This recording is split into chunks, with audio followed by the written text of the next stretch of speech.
Baseball isn't just numbers, numbers, numbers. This game is not being played on computers. You don't do that with a bunch of statistical gimmicks. You don't put a team together with a computer.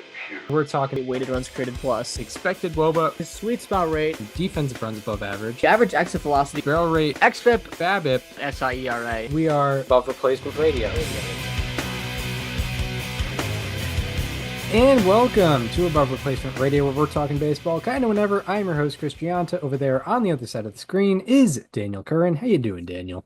Chris, I'm doing very well today. We are, fully into the off season now. Award week has come and gone. Our Homer vote predictions draft did not go very well for either of us. I got a Red Sox writer that voted for Aroldis Chapman, although it was he was not the only one. I got a A's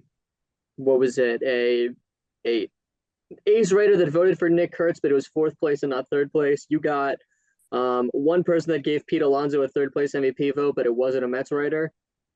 Yeah. And that was like all of the close calls that we had. Yeah, I think I had Freddie Peralta getting a third place vote, but I think a lot of people gave him third place votes or something like that. And yeah, a couple people gave Craig Counsell a second place manager of the year vote that were not Cubs writers. So yeah, it was a fun draft. We had a good time. That's all that matters. Yeah, we had a lot of fun, and yeah, we were surprised by some of the picks. Yelich got like a fourth place vote from, I believe, a non-Brewers writer, which was kind of crazy. But yeah, no, it is, I guess the writers like outdid our expectation or whatever the opposite of outdid our expectations. Yeah. But yeah, we could have done a little bit better, but we have we've recapped the BBWAA awards and talked about them and given our picks and predictions for that. But this episode we will be focusing on custom awards later on. We've been doing them every year for the last like 4 or 5 years, and yeah, it's a fun little tradition at Above Replacement Radio. But yeah, did we want to get into some news first? Yeah, we have a couple lists of free agent news. We have a multi-year deal. We have a couple qualifying offers being taken. We can start with the news that broke, I believe it was 2 nights ago now. Josh Naylor has re-signed with the Seattle Mariners. It is a 5-year, $92.5 million deal. I believe that's $18 million about in average annual value. Not a surprise. I think we didn't do free agent predictions this year. I definitely would have had him returning. Would you have picked Josh Naylor back to the Mariners? Is it something you thought about? That would have been my best guess. Yeah. I mean, it makes sense. This is something that literally needed to happen. There was no excuse not to do it when you saw just how much he meant to that team. I watched quite a lot of Mariner baseball in the last few months of the regular season. I didn't need to watch that much to know how important Josh Naylor was for that team after signing over. The biggest thing was that he could hit in T-Mobile Park. He even commented talking about how it was just easy for him, and that's obviously not a thing that the Mariners are used to seeing from their own players, is guys that can hit at home. But yeah, this was something that absolutely needed to happen. It was cool to see that nobody was messing around, that it got done on November 16th. I mean, that is honestly, with this move, I think the bulk of the Mariners offseason is almost done. Obviously you never finished with everything on November 16th, but I don't know what else could realistically happen for me to look back at this offseason and be like, man, they really dropped the ball on this one. Yeah, for sure. I like the kind of the truth of it is their job is to just hold on to everyone else, and make sure that they don't, hopefully ownership is able to chip in and not make them make some sort of unfortunate financial decision where, they have to drop off some payroll and whatnot and decrease the value of the team and the value of their roster. Yeah, I think that's mostly the assignment because yeah, with free agents on the board, for them, I think it's what Naylor and Suarez. Is Polanco a free agent? Hmm. Yes, Polanco is a free agent. So yeah, they could maybe look into that, but they got one of their big bats back. You're not going to expect to get all three back. I think that this should be about enough. I think the rest would be kind of bonus, at least within the I would lineup. say it feels like everything else here would be bonus. They should get another bat. I don't think it. I mean, you know what? Randy Rosarena is also a free agent, right? Or no, that's next year. Sorry, Oh yeah, right, right, that's right. next year. Never mind. Back to the point I was making. Josh Naylor at T-Mobile Park as a member of the Mariners this year played 25 games, 100 plate appearances. Very satisfying there. He slashed 360, 408, 607 for a 1015 OPS. Shared a slugging percentage with Barry Bonds' career. A 194 weighted runs created plus, 5 home runs, 12 stolen bases, a 13% strikeout rate, and 6% walk rate. Yeah, I mean, he hit the crap out of the ball at T-Mobile Park, and that's just not, like I said, not something that the Mariners are used to seeing from a lot of their hitters. So, yeah, I mean, I think it was imperative to this offseason that the Mariners absolutely needed to bring him back. Yeah, right. And yeah, it is rare because we've seen time after time players come from elsewhere, whether that be via trade or free agency, and they just completely flop. That happened consistently at the second base position with guys like Adam Frazier, Colton Wong, Jorge Polanco for a brief period of time before he kind of revived his career. We saw that with Teoscar Hernandez a little bit. There were countless examples of uh, Mariners or players or Mariners acquiring players and their offense production going down. Mitch Garver is another example of that. It was time after time. So anytime you find someone that actually is better at T-Mobile Park, that's a diamond in the rough, and you need to take advantage of that. And the Mariners did just that. Also, he was tremendously valuable to the team. After being acquired last year, he ranked third on the Mariners in position player F WAR from the time he was traded onward, behind only Cal Raleigh and Julio Rodriguez. So, and those are two guys that most guys are going to be behind in terms of F WAR. So, yeah, Naylor's is very valuable, and along with his energy, just a very, very good player. Yeah, no, I mean it was something that absolutely had to happen. So it's good to see that, like I said, nobody was messing around. We didn't have to hear about other teams and miss and a whole thing, maybe having to raise the price a bit. I think it's a pretty good price for Naylor. It's 5 years is certainly a lot for a first baseman, but I mean this. How old is he? What age is he going into this next year? 29. Like that's perfect. He'll be what, 33 in the last year of that deal? Yeah. Yeah. Yeah, that's you're not getting him into like a drastically old age at all. Yeah, for sure, for sure. Yeah, pretty cool stuff for Seattle for sure. Anything more on that deal? Nope. All right. Yeah, and I believe there were some qualifying offers accepted and rejected today. I Hmm. haven't I didn't follow the news. I kind of knew some of them, but where did what were some of the biggest what was some of the biggest news to come from this? Yeah, so the qualifying offer deadline, I believe, was today. Four players out of the 13 that were offered it accepted it, those being Gleyber Torres, who is now coming back to the Tigers, Brandon Woodruff, who is returning to the Brewers, Shota Imanaga, who is returning to the Cubs after declining his $15 million player option for next season. He is now getting $22 million instead. And Trent Grisham, who I think was the most surprising one for me, is going back to the New York Yankees for another year. Yeah, yeah. Yeah, I know in the Woodruff situation, he hasn't had That one made total sense. yeah, he hasn't had a full season in a very long time. But yeah, Trent Grisham, I guess we can talk about he's coming off kind of a career year, at least at the plate. And he put up put up an 812 OPS. He slugged 464, hit 34 home runs in 581 plate appearances. Was, kind of average in the field. Um, and yeah, sort of changed his identity as a hitter a little bit. We had not known him to be that much of a power hitter, but ended up doing really well and is heading into his age 29 season. So you figure, we just talked about someone like Naylor who got a 5-year deal, likely partially because of his age.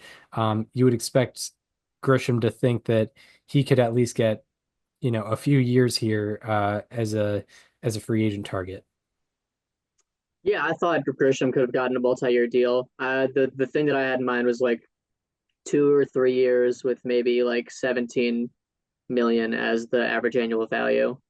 So yeah, Trent Grisham last year put up a career high in F WAR, put up a career high in weighted runs created plus, pretty much all his Pretty much offensive everything numbers. offensively, right? Yeah, pretty much everything offensively was a career high for him. He dropped his strikeout rate, he improved just general quality of contact, and yeah, put up 3.2 F WAR.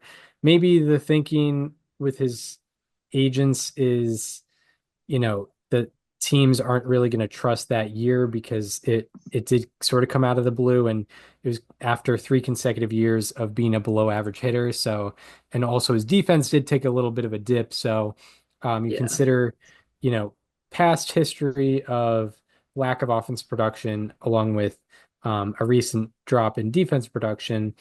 Maybe the long-term sustainability is not as trusted. And then also, the qualifying offer is a good deal of money. It's what, $20 22 million, million. Yeah. 22 million dollars. So, you know, it is a good way to, you know, it's a good way to bet on yourself a little bit while also getting, a lot of money. Like, if you took a longer term deal, I don't think you would get that average annual value. So maybe No, that's the thing. definitely not. Yeah. Yeah, I thought maybe, he could have maybe, gotten more total dollars in a multi-year deal. You yeah, might be for looking sure. at this and thinking maybe it's because he's with the Yankees and he's a left-handed hitter that pulls the ball a lot. And maybe he just wouldn't have the same production elsewhere that he did in Yankee Stadium. And to that I say his OPS was 200 points better on the road this year. He had a 904 OPS on the road and a 702 at Yankee Stadium. Um, so that part of it also kind of surprised me, where I thought this is a guy that could go somewhere else and maybe even do better. Um, I mean, ultimately, I'll never blame a guy who just had a big breakout year to accept $22 million that was offered to you right up front to start the offseason. You never know what happens from there. Um, so yeah, I mean, I was still very surprised though. I didn't think that one would happen. Yeah, for sure. And I have to imagine that with some of these players, they do think of, the nightmare situation where it's like February 25th and they don't have a deal and they have to sort of take, they sort of have to take what was the qualifying offer, in some sort of like pseudo 1-year deal. Like, Jack Flaherty last year, he signed a 2-year, $35 million deal, got $25 million the first year with an opt out for the second year. And I don't think that's exactly what he wanted. Maybe in retrospect, he would have just taken a qualifying offer to avoid like the the stress of trying to find a new contract and whatnot. But yeah, so yeah, the the thinking of that does make me curious of what more was going on there. But it's he's getting $22 million. What any other thoughts on Grisham particularly? No, I don't think so. I think it's time we get into our evaluations of ourselves throughout the season, where we knew ball and where we did not know ball, right? Yeah, we could do hits and flops. This yeah, this was an interesting year for sure. Not Um my best and not my worst, I would say. this I would say is my best year, and Yeah. I say that like the standard is a little low, but I did have a pretty solid year in No, terms of hits. I don't know what I'm gonna ever do to top my 2022 season. Yeah, I mean, yeah, I remember you had Stephen Kwan the That year was the bit. before. I think that's the greatest player to watch pick of all time to this point. Yeah, I would have to He agree. was genuinely so unknown when I picked him. He was not in the Guardians top 30 And then prospects. Foolish Bailey stole my thunder. That is unfortunate that he would Yeah, do that. I know. Um, How could he take my pick that was made before that he announced before I did? yeah. So yeah, so we have our hits, we have our flops. We end with the flops because it's just more Funnier. comical. It's funnier way to end things. But yeah, did you want to start off with your first hit? I would love to. So for my first hit, um, this one, I wouldn't say so. One thing that we did this year that we hadn't done before was we put like numerical, well, maybe not always numerical, but we put out some kind of goals for these hits and what they would have to do for them to constitute success for us. This one I wouldn't say got there, but I'm still very happy with what happened. I'm talking about Clay Holmes, who was my player to watch from the New York Mets. Obviously, he signed a multi-year deal in free agency, was going back to being a starter for the first time in about 4.5 years. And overall, I thought it was a solid year. He qualified for the ERA title, pitched 165 and two-thirds innings, and put up a 3.53 ERA. His ground ball rate stuck as a starter. It was at 55% this year. Was down from normal, but still, an excellent mark to be at. The strikeout rate did go down as I kind of figured it would. Um, but nonetheless, my goal for him was to be a frontline starter. I don't know if that's exactly how I would have described the year, but overall, I think this could have been a lot worse. A lot of people were making fun of the Mets for making this signing before the season. Overall, this is a solid year for Clay Holmes, and it's one that I will happily take from him as my number 5 hit. Yeah, yeah, for sure. By the way, how many hits do you have? 5 of each. Five. Okay, so you have five of each. I have seven of each. So I'm gonna Okay. go. I'm gonna go. I'm gonna announce two here. Yeah. Um, so my number seven hit is Dennis Santana of the Pittsburgh Pirates. He Yeah. put up a 2.18 ERA and 3.21 FIP this year. His ERA plus improved by 91 points.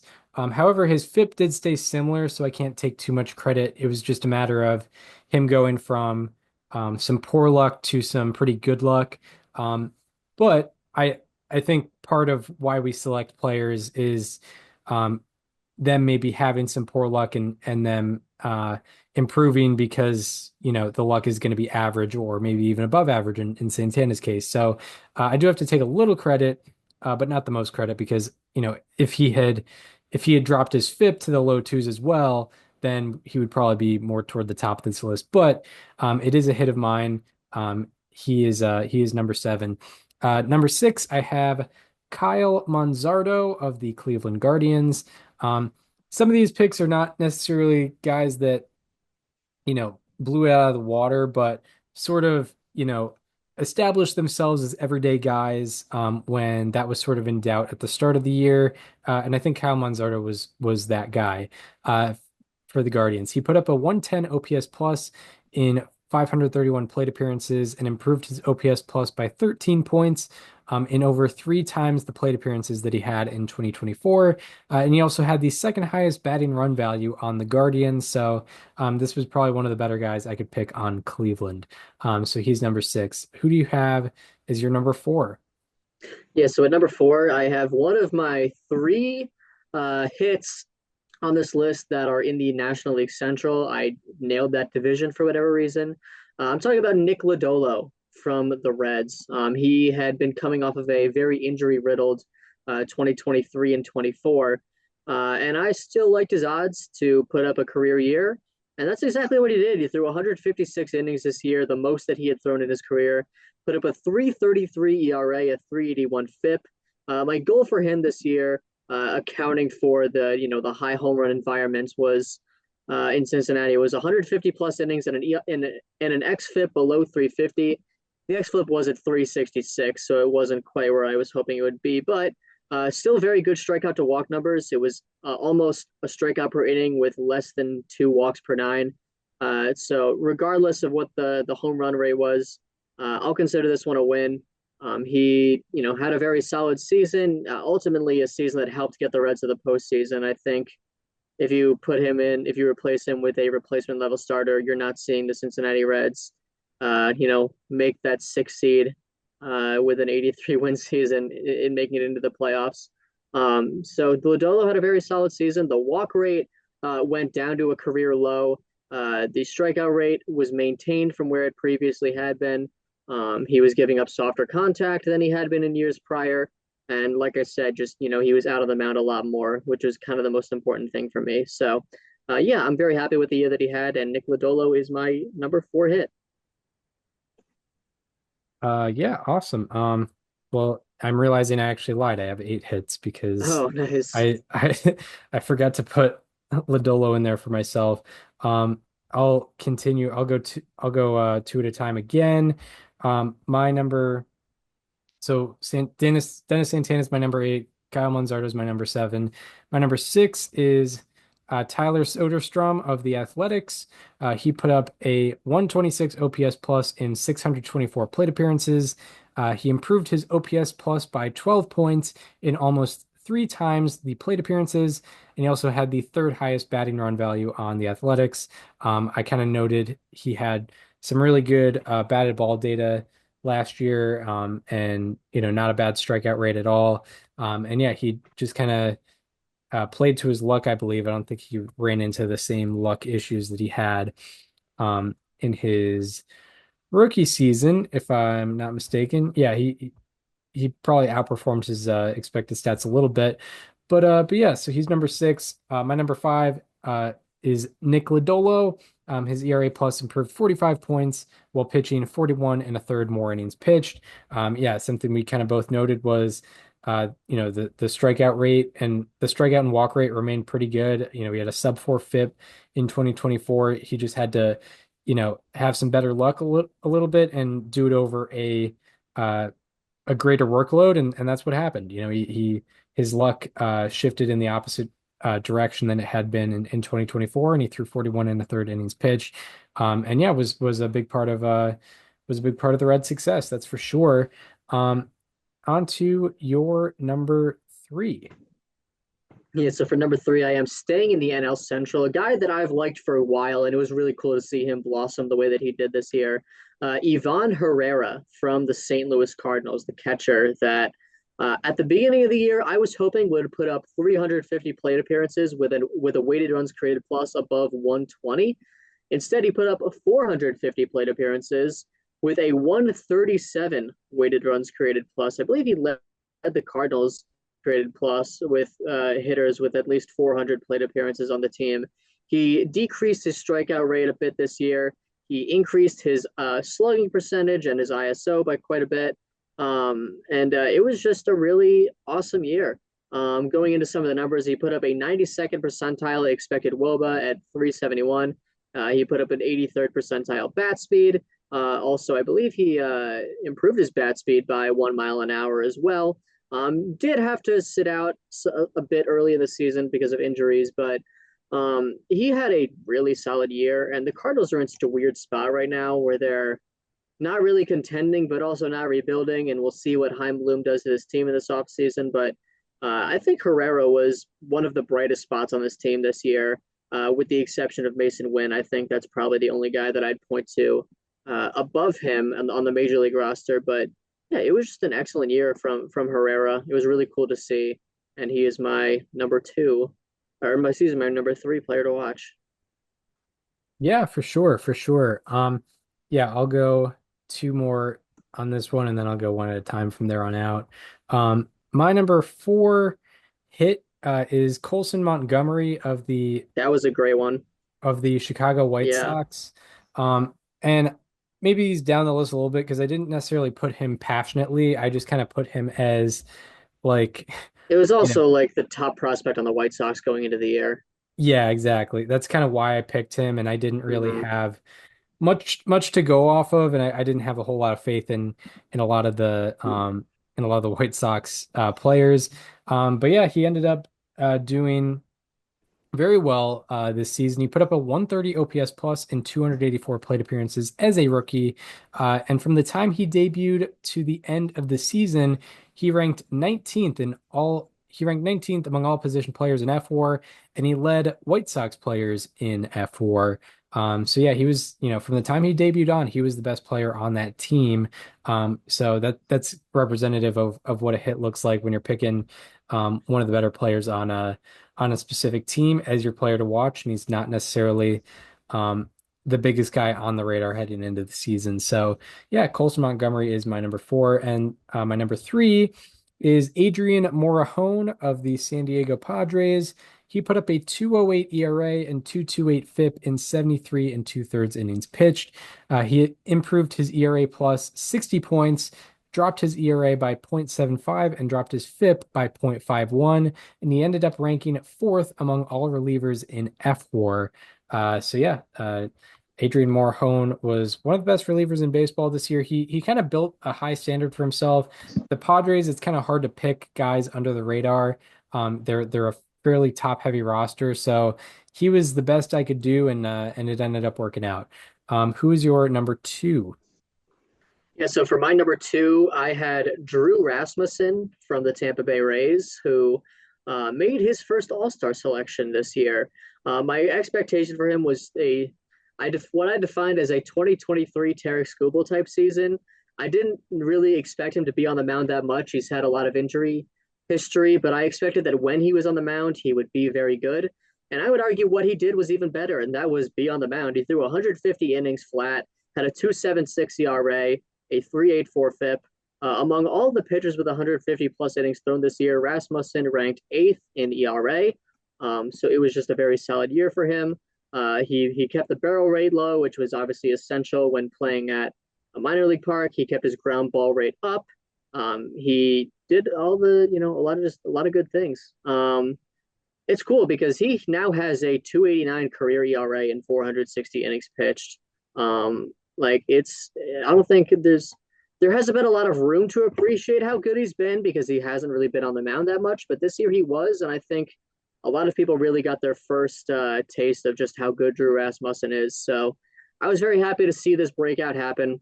I hope to see him on the mound even more next year. I'd love to see him qualify for an ERA title at some point. Also a 2.46 BABIP against this year, which was excellent.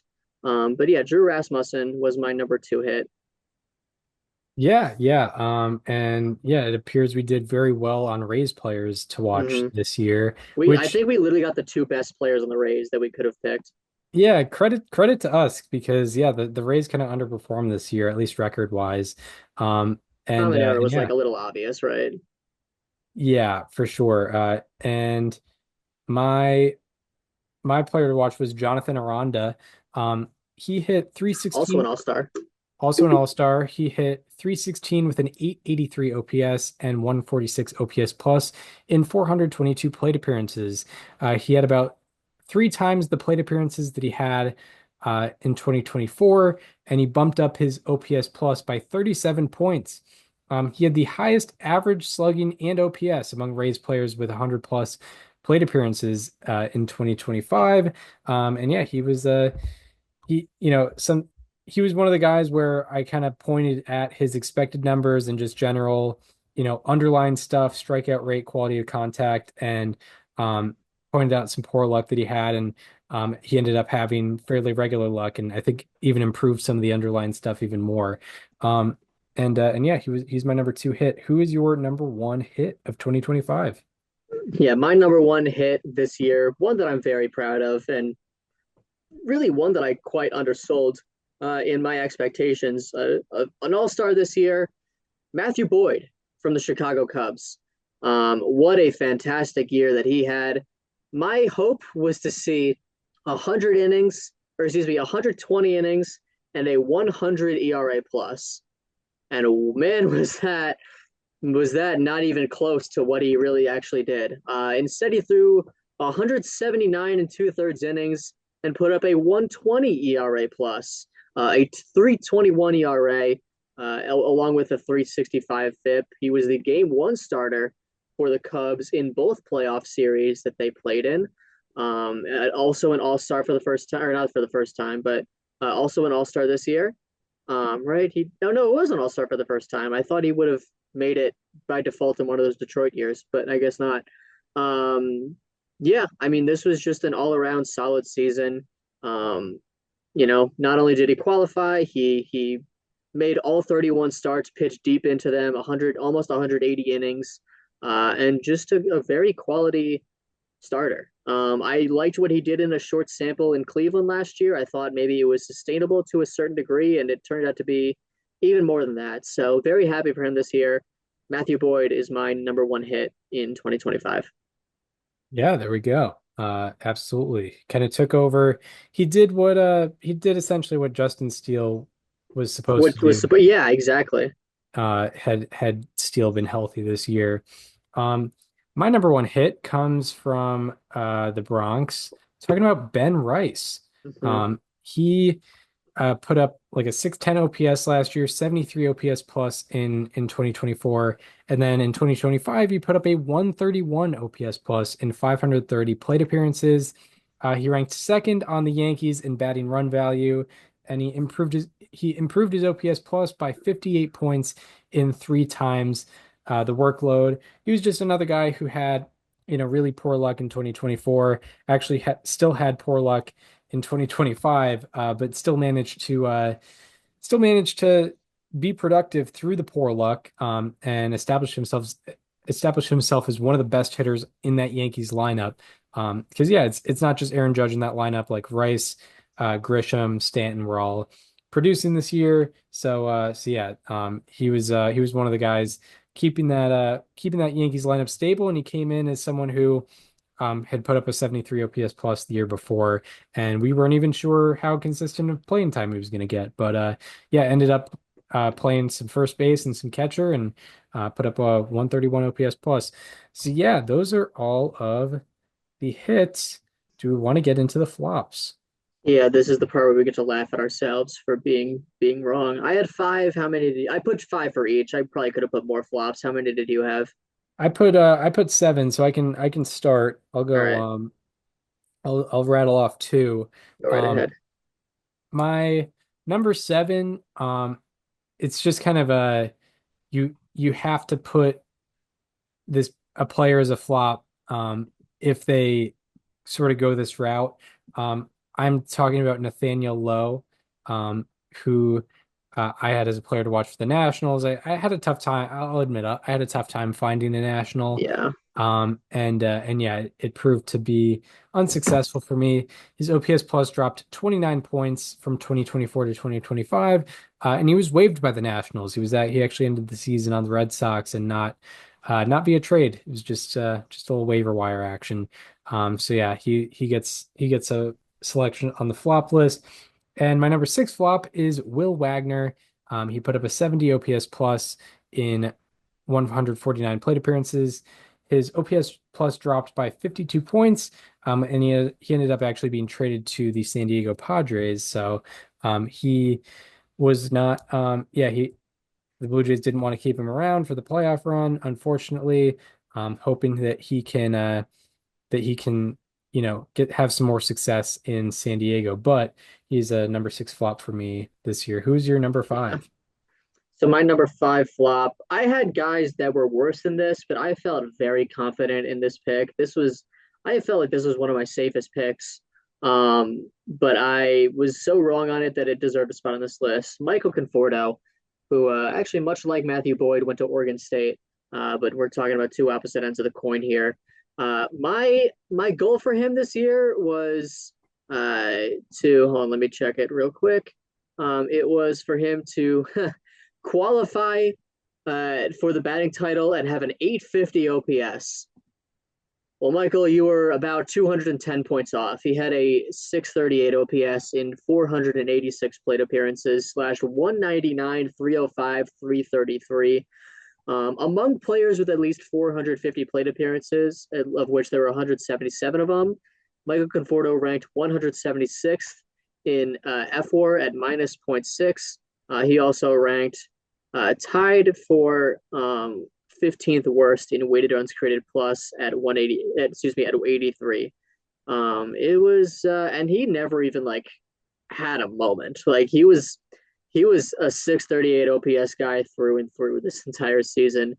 He dropped his pulled air rate by 6% over last year. He just had a very bad year all around. And I was hopeful that with all of the MVPs in the lineup, that he would be getting a lot of pitches to hit and he would take advantage. In fact, he did. His in zone rate against was a career high. Wouldn't you guess that when you have Shohei Ohtani and Mookie Betts and Freddie Freeman in the lineup, you will throw absolutely pitches to hit to Mike Conforto, and that's what they did, but he didn't hit them. That's the problem there. So, yeah, Michael Conforto is my number 5 flop. I thought this one was going to be a shoe-in to be a good pick, and it just was not. Yeah, no, absolutely. I'll be getting to him later. My Yeah, number 5 is uh is Heston Kjerstad of the Baltimore Orioles. Um, I thought he would have a larger role in the Orioles outfield this year, but did not, and partially because of performance. He put up a 58 OPS plus in 167 plate appearances, and his OPS plus decreased 58 points from 2024 to 2025. He did suffer from some BABIP luck. Otherwise, I would have had him higher on this list, but still, nonetheless, it is a flop because, his results were not good whatsoever, and I expected them to be at least above average on a rate basis. Who's your number 4? yeah. My number 4 also comes from the National League West. I had this guy as a top 5 player at his position this year, along with having him as a player to watch. And boy, did he not live up to either of those things. I'm talking about Tyler Fitzgerald from the San Francisco Giants, who, yes, I put as my number 5 second baseman ahead of this year. He put up a really good, brief 96 game season in 2024. I thought it was going to be very sustainable, and it wasn't. He he went from having an 831 OPS last year to a 605 OPS this year. He was dreadful on all aspects. He dropped his average exit velocity by over 3 miles per hour. His barrel rate was cut in almost half. And my goal for him was to be a 4.5 win player. He was 4.4 away from that. He finished at 0.1. He was just barely a smidge above replacement if you could look at it with a microscope enough.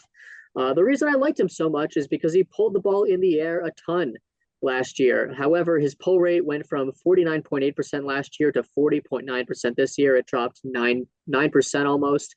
His fly ball rate and line drive rate both also went down. His pulled air rate overall went down by over 10%. So everything I liked about him, despite and I ignored red flags for this one. He struck out a third of the time last year. I ignored a lot of bad things about Tyler Fitzgerald last year because I felt confident that as long as he pulled the ball, he would sustain that success. And he didn't pull the ball, and he didn't sustain that success. So for that reason, he is my number 4 flop of the season. My number 4 flop staying in the NL West is also Michael Conforto. We overlapped on him, and we both suffer the flop on his case. And this was one of the guys I was more confident on among all my picks. It felt like just it was destiny that he was going to go to the Dodgers and have a great year and maybe set himself up for a nice big contract in this offseason, but not the case. He put up a 79 OPS plus in 486 plate appearances. His OPS plus decreased 36 points. I will say he did have some poor luck on his side, unfortunately. I think that's part of why his offense production dropped a good bit, but even the underlying stuff wasn't great. It didn't indicate that he should have had like a great season, but maybe not as bad a season as he should have had. Yeah, his expected WOBA went down 21 points as well. he struck out a little bit more. He hit the ball a little bit softer, had a lower barrel rate as well, um and yeah, so yeah, he is my number four flop. Who is your number three? Yeah, my number three, once again, is coming from the National League West, a division that I just could not figure out this year. I'm sure I will be hearing from you about this player as well. Michael Toglia from the Rockies had an abysmal year. The Rockies were a trap. I don't think there's a single person we could have put that would have ended up being a hit. I guess Hunter Goodman. That's a lie. Hunter Goodman, who I put as a 2024 player to watch, probably it. Um, but neither of us put Hunter Goodman. We both put Michael Toglia, who slashed 190, 258, 353, 611 for a negative 2.2 Fangraphs wins above replacement. Among all players, all position players this year, he ranked dead last in F4. Dead last. There were 1,470 position players that took any amount of plate appearances at all, and none of them were less productive than Michael Toglia. So that's and you might be wondering, Daniel, how is this your number three? I have worse ones, I promise you. I'm sure you're gonna get to them, so I'll let you say the rest. Michael Toglia was my number three flop. That is rough. Yeah. Uh, and yeah, I will get to him later. My number three flop is Parker Meadows of the Detroit Tigers. I put him on a positional list. I had him as the number 10 center fielder in baseball. I was really confident in with how he finished the 2024 season. I figured, he was gonna take that into 2025 to a degree, but unfortunately did not. I think he ran into some injury troubles as well, but ended up putting up a 73 OPS plus in 213 plate appearances, and his OPS plus decreased by 34 points in 2025. But yeah, I figured he'd be a big part of what the Tigers were doing, and just didn't. I don't think he was. I forget if he even like played in the playoffs or anything. I could be. He did. He played in the playoffs, He was the but nine hitter, I believe. yeah, he was not as big a part of the lineup as I expected him to be. That's for sure. No. Who is your number two flop? Yeah, so for my number two flop, um, I had a guy that was even worse offensively than Michael Toglia, just not in as many plate appearances. I had John Kenzie Noel, Big Christmas, who, man, did he stink up the joint. Only 153 plate appearances because he didn't really earn any more than that. And he slashed 162, 183, 297 for a 480 OPS, a 28 weighted runs created plus, the very lowest among the 393 position players with at least 150 plate appearances. Despite only having 150 plate appearances, he had excuse me for a second, he had the eighth lowest, tied for the seventh lowest Fangraphs wins above replacement of any position player, despite the small number of plate appearances there. My goal for him was for him to hit 30 home runs. He hit six, so he was 24 away. He I didn't think his 6.6% walk rate would go down, but it went to 2.6. I didn't think his 31.8% strikeout rate from last year would go up. It went up to 34. Yeah, it was it's hard to find the words. It was just not a good season by any metric whatsoever. He couldn't even have like a cool aura moment in the playoffs like he did in 2024. Yeah, he just didn't have it this year. And he is my number two flop. And yes, I have one worse than that. Yeah, excited to hear about it. Number uh my number two flop is Michael Toglia. Yeah, as you mentioned, I mean, I didn't even get the stat on him having the worst F4 among any player that played this year. But that is pretty crazy. And yeah, that is a great indicator of a flop from the both of us. That's for sure. He put up a 61 OPS plus in 337 plate appearances. his OPS plus decreased by 41 points. And yeah, you sort of live by the sword, die by the sword. I had some success picking guys who had good expected numbers and good quality of contact numbers for from last year and going mostly based off of that. Tolia, I picked for, a lot of the reasons I picked guys like Tyler Soderstrom and Ben Rice. However, it didn't work this time. And yeah, it definitely flopped right in our faces. So yeah, Michael Tolia, my number two flop. But as you said, it was going to be hard with the Rockies, and yeah, Mhm. it proved to be the case. On to our number one flops. Yeah, I think this is my worst flop of all time. I've had some bad ones. I remember Carlos Hernandez in 2022 was my number one flop of that year. I don't remember my number one flop in any other year, but I absolutely remember that one. And this one I think is worse. Uh, for the Miami Marlins, a team that overperformed this season, a team that had a lot of guys that would have ended up looking like great picks. A lot of guys that outperformed expectations by various degrees. And the guy I picked was DFA'd on April 15th. My Marlins player to watch was Jonah Bride, who played for them very briefly last season in 2024 after being, I believe, traded from the A's. Or, yeah, from the A's. He played 12 games with the Marlins. He slashed 100, 200, 100 for a 300 OPS and a minus 13 weighted runs OPS plus before being DFA'd. My goal for him was for him to lead the team in home runs. He didn't record an extra base hit for the Marlins this year. That's how damn bad we were. He then went on to play 33 games for the Twins, in which he didn't do that much better. He slashed 208, 275, 236, 511. Overall, on the season, it was 125 plate appearances, a 436 OPS, and a 23 weighted runs created plus, the third lowest among the 461 hitters with at least 100 plate appearances on the year. Um, an 018 ISO, 170 batting average, 188 slugging.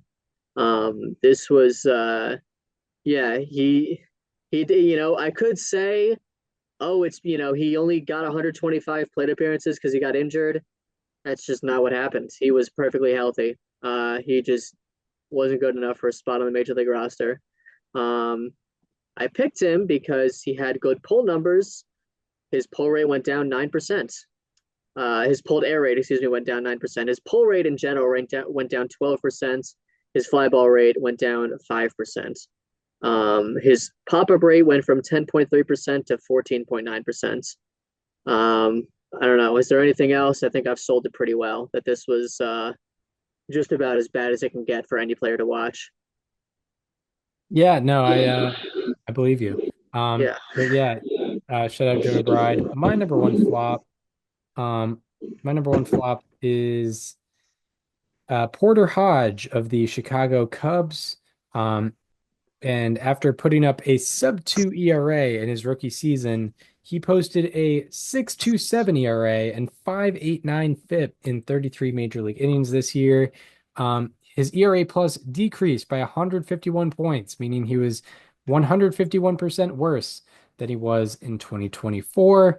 And also his FIP increased over 3 runs. It went from 275 to 589.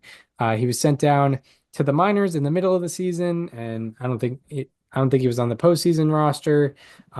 I complimented I dove deep into his sweeper and his sweeper numbers.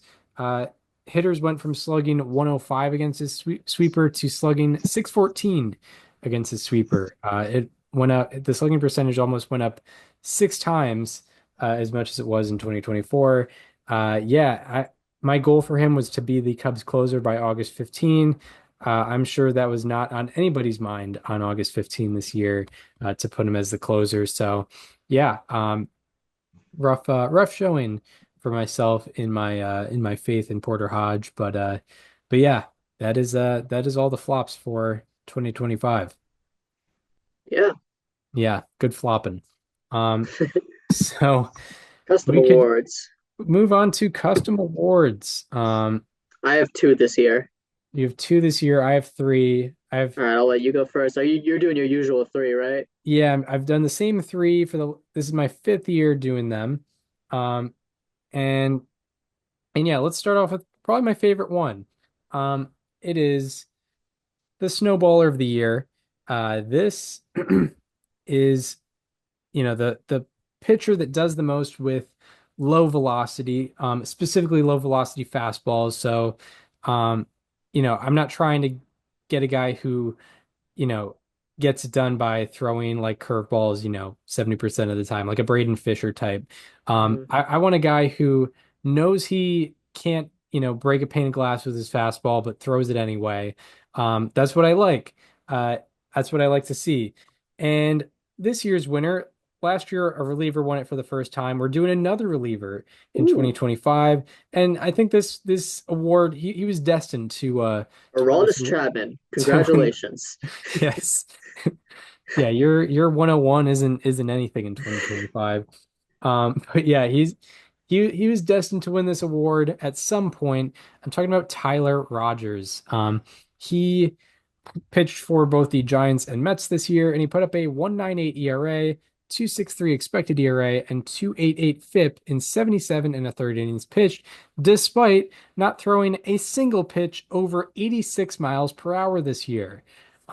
Out of 147 qualified relievers this year, he ranked ninth in ERA and 13th in expected ERA. He used his sinker 75% of the time this year, and hitters slugged 302 against it, despite it averaging 83.5 miles per hour on it. Yeah, 83.5 miles per hour is his average sinker. Hitters only slugged 302 against it. Um, Rogers had plus 18 run value on fastballs 86 miles per hour or slower.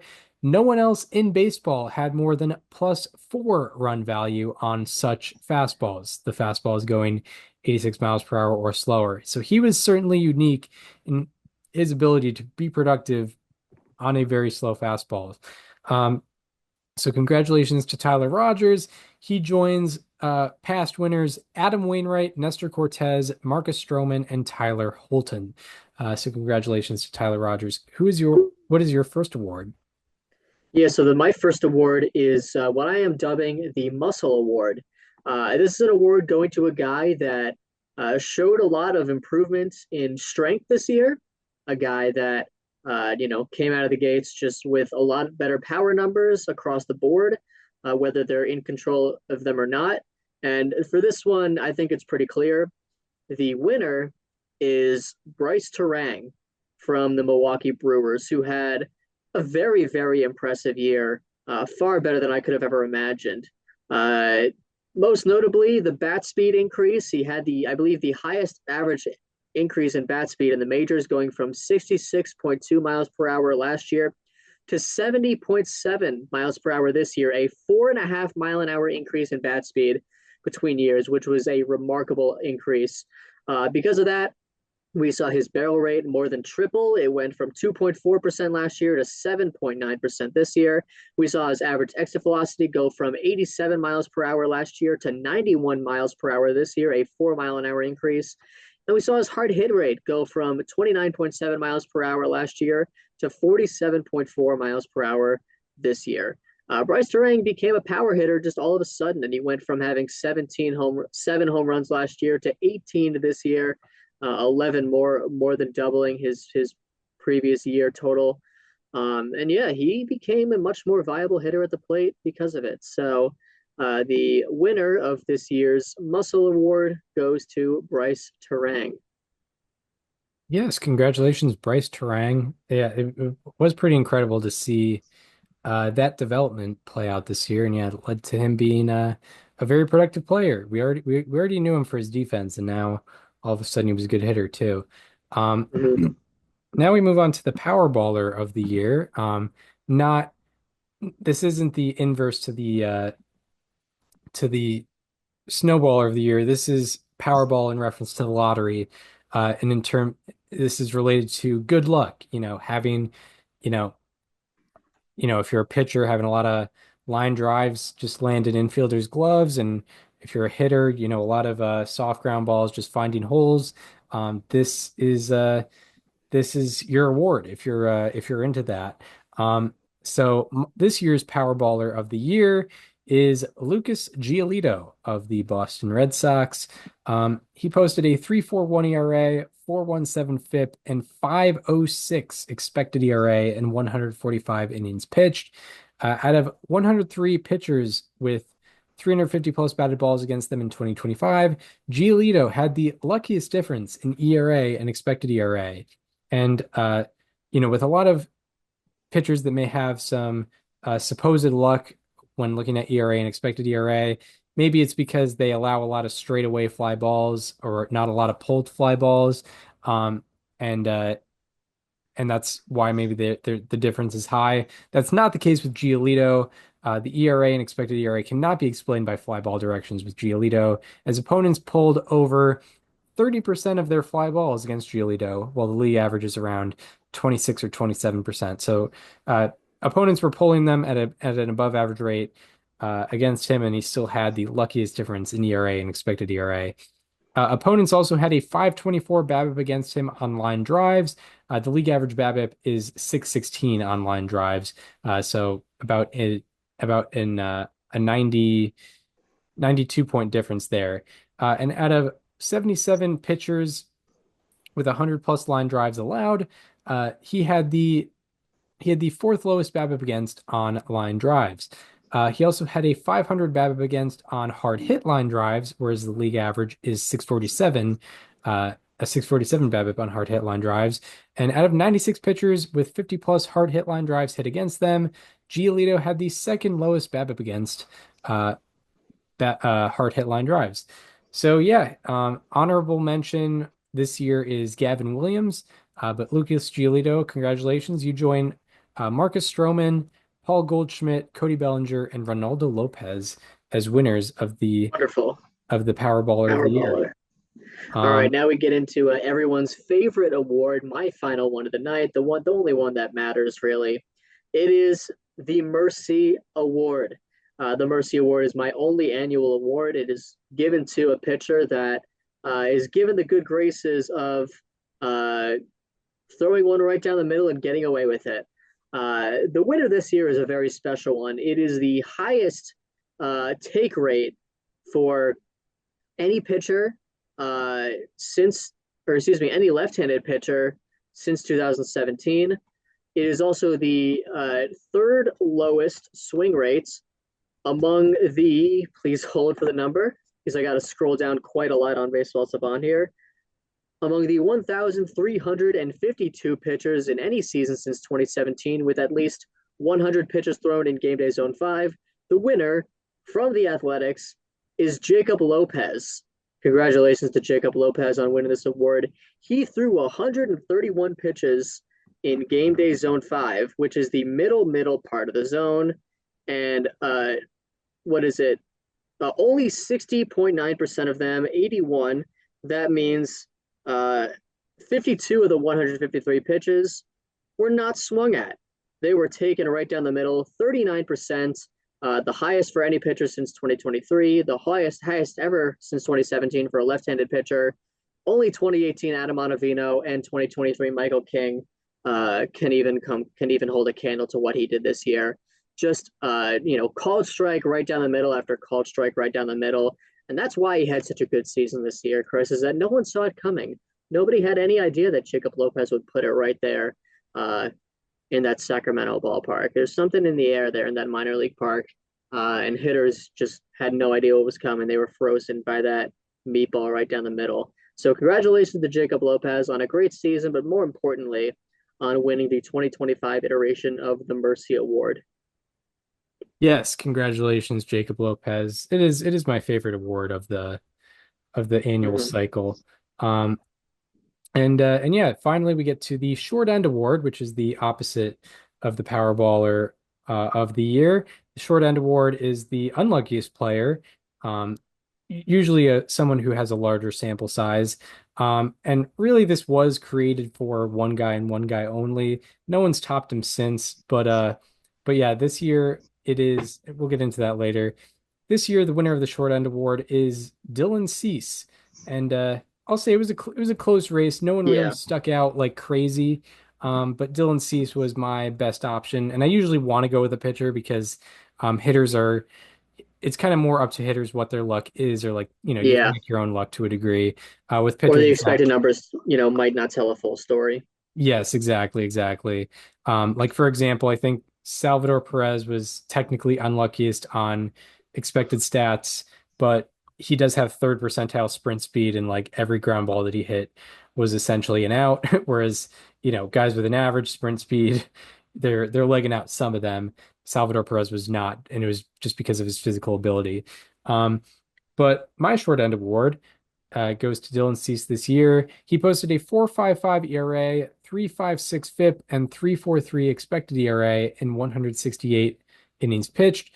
Among 52 qualified starters, his ERA and FIP difference was the fourth unluckiest, and among 103 pitchers with 350 plus batted balls against them, he had the second unluckiest difference in ERA and expected ERA. And he was the only pitcher to be top five in both those categories. Um, Opponents hit 293 against him on ground balls. Out of 99 pitchers to see, out of 109, out of 99 pitchers to induce 150 plus ground balls, he had the seventh highest average against on them. He also had a 189 BABIP against on fly balls, which was fifth highest among 91 pitchers to induce 100 plus fly balls. 189 BABIP, it's not a lot, taking context out of it, but a fly ball, if it's not out of the park, it's typically an out. But with Cease, he was a little bit unlucky in terms of them just landing in certain places. I imagine a lot of bloop singles there. Um, Dylan Cease also had a 372 BABIP against with runners in scoring position, and out of 44 pitchers with 150 plus batters faced with runners in scoring position, he had the fourth highest BABIP against with runners in scoring position. And out of 69 pitchers with 500 plus pitches thrown with runners in scoring position, he had the seventh unluckiest difference in batting average and expected batting average with runners in scoring position. As I mentioned, this was a tight race. The honorable mentions were from the batter's side. I was looking at Juan Soto, Ben Rice, and Michael Conforto. But I think they were a little bit more determined in what their own luck was, sort of. Congratulations to Dylan Cease. He joins Eduardo Rodriguez, Alex Cobb, Hunter Green, and Jordan Montgomery as winners of the Short End Award. Yeah. Um, You just upped Dylan Cease's contract value by like $50 million. yeah, right, exactly. I'm looking out GMs for will hear you. this. They'll be like, "Oh, he was unlucky. That's why he had an ERA that high." Exactly. There are like three teams that would do that. Like 100%. None of them are going to be signed Dylan Cease no matter what, though. exactly. Right. Yeah. Yeah, the Rockies are not going after No. him. Shout out to Um the Rockies for hiring the Moneyball guy as the new president of baseball ops. right, yeah. Shout out to the guy that peaked in 2002 that is now running the Rockies. Yeah, he's going into the office being like, guys, on base On percentage. base It's percent. this Yeah. crazy He just hasn't. He's just still playing that one hit, even though he's been in sports for 20 plus years and has seen all the evolution since that he caused. it's this great advanced statistic on base percentage. We got to look at it. See, walks are valuable too. You ever seen Moneyball? That's me. That's Jonah about Hill is me. me. I don't think you Yeah. understand. I built this. Yeah. Right. Yeah, no, it's funny. Claudio Bautista, who came from running the Browns, who are doing great. Oh yeah, yeah, for sure. They found their quarterback probably Maybe this we'll see. time. This time. This time is the one for real. Yeah, trust me. I was a big Johnny Manziel believer. I was big into Deshaun Kaiser. I thought he was going to be the future. Maybe Shador Sanders will do it. Yeah. Um, but yeah, that does it for custom awards. We reviewed some news as well. Talked about our hits and flops. Um, yeah, I guess we should address our content change. Um, Hmm. the podcast by itself, I guess, we're going to end it. We are going to continue collaborating, and we will continue making content, but it will not be under the necessarily a podcast format. So like I think whatever three episode 385, I think that's the last of the podcast, but we'll still kind of whenever it best suits us, we will be addressing like news or any subject we want to talk about. Like if there is something, if there is like kind of a interesting dialogue going on like baseball Twitter or something like that, and we just want to talk, give our opinions of that, we will be doing that.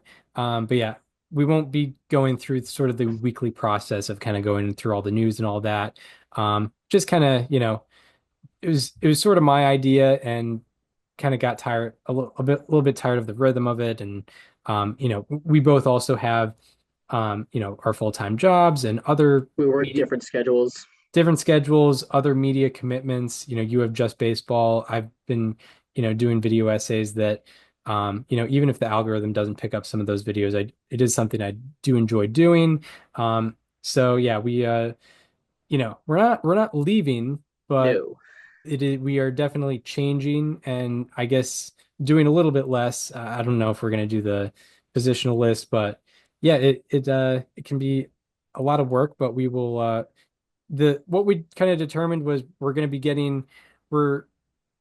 going to be most efficient in like our passion to time on the podcast ratio is going to be a lot better, and like we're going to be talking about things that um Healthier yeah, is the earlier. And word. yes, exactly. We're gonna talk about you know, things that we're excited about sort of exclusively. Yeah, this will not be the last time you see our faces on this Zoom screen on your YouTube or hearing us on your Spotify or Apple Podcasts as you see my cat reacting in the background. Yeah, exactly, exactly. So yeah, we'll keep up to date with the with sort of the off-season news. Like when big signings happen, we'll probably have certain segments on that, like 20, 30 minutes on a certain big signing. But yeah, sort of taking the rhythm of it out. But yeah, I'm excited to see what it looks like for us. It's kind of a exciting thing for us because yeah, we've done the podcast as itself for 6 years now. 6 years. So we yeah, we're kind of wanted to change the outlook of it. But yeah, anything more? No, I think that's it. Stay tuned for more off-season content. We're not, we will still talk about the big things. Um, yeah, we're looking forward to the next chapter of ARR. Yeah, absolutely, absolutely. All right, well, that shall do it for this installment of Above Replacement Radio. We hope you enjoyed this one. If you are listening on Apple Podcasts or Spotify and want to watch the conversation as it happens, go to the YouTube channel. It is called Above Replacement Radio. Um, Feel free to check out the guest playlists on there. We've had Matt Brash on. We've had Mark Simon on 4 times. We've had Foolish Bailey, Mike Petriello, Sarah Langs, Chris Rose, Jeff Passan. Back in 2020, we had him, and they're all pretty evergreen interviews. So it is those are good to listen back on for sure. Also, yeah, watch the most recent video essay on the channel, the culmination of Cal Raleigh. Algorithm didn't necessarily pick it up, but I still think Was a it's a good one. pretty solid analysis. It was basically like my longest "How about that" ever. It just kind of talking all the things that he changed or improved upon, and tried to tell the story of one of my favorite players in baseball, um, who I liked him before it was cool. So that's what I have to say on that. Yeah, We both liked him before it was cool. But yeah, and also yeah, follow us on social media. Follow me on Twitter @Chris_Gianta. Follow Daniel on both Twitter and Instagram @Daniel_Curran, and follow the show Instagram at above replacement radio for all the show needs. We hope you enjoyed this one, and we hope to see you next time, where it will be kind of whenever. And yeah, we will really, truly, kind of whenever. really truly kind of whenever. But yeah, we'll see you then.